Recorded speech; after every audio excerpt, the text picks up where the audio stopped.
행복한 정시 기도 시간입니다. 이번 주 우리가 마음에 둬야 될 메시지는 말을 조심하라.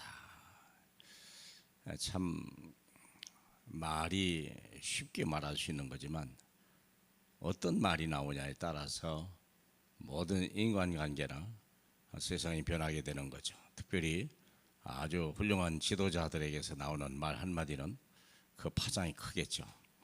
작은 사람도 적어도 한 가정이나 직장에서도 많은 영향을 미치겠죠.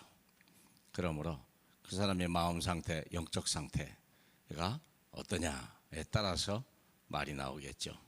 그러려면 우리는 먼저 말을 조심하기 전에 내가 구원받은 사람이다.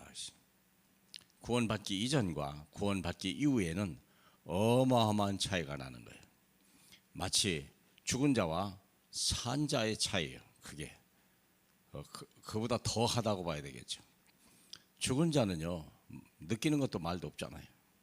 산 자는요 작은 거 하나도 느끼고 지렁이 하나도 밟으면 꿈틀거린다고 안 합니까?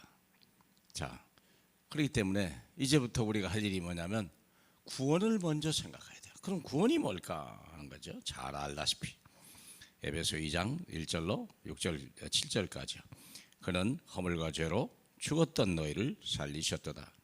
그때의 너희는 그 가운데 행하여 이 세상 풍조를 따르고 공중의 권세 잡은 자를 따랐으니 곧 지금 불순종의 아들들 가운데 역사하는 영이라.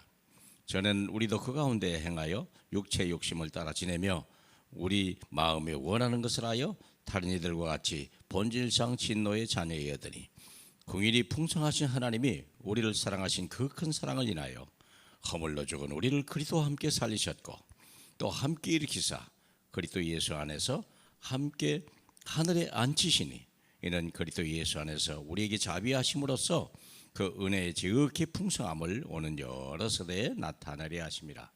이게 구원입니다. 우리가 거듭나지 않고는 절대 상상도 못하고 꿈에도 생각하지 못하는 그런 우리의 영적 상태, 마음 상태죠.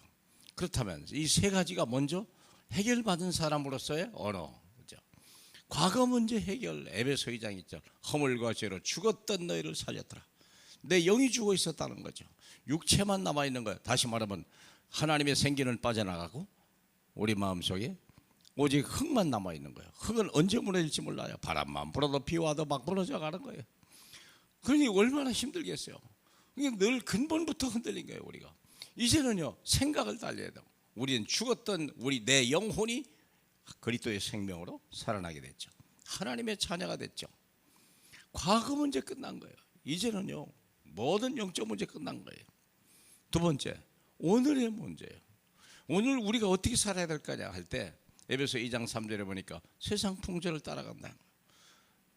어떤 하나님의 절대 주권이 아니라 세상 따라서 상황 따라서 또 여러 가지 여건 따라서 가는 거예요.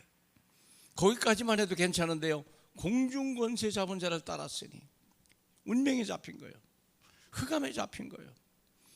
이런 일이 그러니까요 예를 들어서 그러잖아요. 이번에 미국에서 초등학교에서 17명이가 죽었다며요. 애가 총을 쏜 거예요.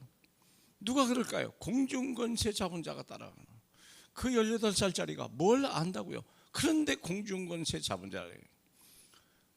그 영혼이 죽었기 때문에 공중권세 잡은 자이고 육체를 따라서 하는 거예요. 자기 감정, 자기가 좋아하는 거, 내 소원대로 행하는 거예요. 그런데 여기서 빠져나온 거예요. 이제는 하나님이 인도하시는 대로. 얼마나 감사합니까? 죽었던 너희가 살렸더라. 절대 지옥 가지 않고 우리가 흑암이 떠나가고 이제는 하나님의 말씀을 따라 하나님의 인도 따라 가는 행복한 삶. 하나님이 다 예비해 준 삶. 문제를 두려워하지 않는 오늘의 행복한 삶. 또 중요한 건 미래 문제까지도 해결했어요. 함께 하늘에 앉으셨다. 우리가 이미 하늘 보좌 우편에 앉아 있어요. 그래서 하나님과 소통하는 거예요. 예수 이름으로. 주님 우편에 계신 이유가 그런 거 아닙니까? 우리의 말이나 우리의 기도야 모든 찬양과 모든 것들이 우리 행하는 모든 것들이 다 보좌 우편에서 하나님과 직결되는 삶을 그리고 오고 오는 세대에 영원토록 증인이 된다 그랬어요. 내가 살다 가고 내가 행한 모든 일들 내가 하나님의 뜻을 따라 행한 모든 것들이 그것이 귀감이 되고 다른 사람에게 은혜가 되고 치유가 되고, 그래서 정말 하나님, 우리가 아브라함이나 다윗이나 바울이라는 사람들이 전 세계에 기록돼서 증인이 된 것 같이, 우리가 우리 부대 속에서도 또 하나님의 교회 속에서도 여러분의 직장 속에서도 얼마든지 하나님의 우리를 증인으로 삼으시고 사람들이 치유가 되고 길을 알게 되고 하나님들 그들이 도를 알게 되는 놀라운 하나님의 축복 속에 있게 되죠. 여러분의 말 한마디가 많은 사람을 살리는, 마치 그리스도께서 우리에게 말하시는 같이 너희도 말하라 말씀하지 않습니까? 그래서 오늘도 살리는 사람, 행복을 주고 해답을 주는 인생의 그런 언어가 되길 주님의 이름으로 축복합니다. 하나님 감사합니다. 우리는 문제 속에 원망하고 불평하고 또 낙심하나 이제는 문제 속에 감춰진 하나님의 엄청난 계획을 바라보고 내가 구원받은 하나님의 백성이여 내 안에 주님이 계시다는 이 어마어마한 하늘의 비밀을 마음껏 누리는 저희 되게 하시고, 언제 어디서 무슨 일을 만나도 하나님, 우리는 늘 많은 사람을 살리는 이 시대의 전도자로 꼭 쓰임받을 수 있도록 축복해 주옵소서. 예수 그리스도 이름으로 기도합니다. 아멘.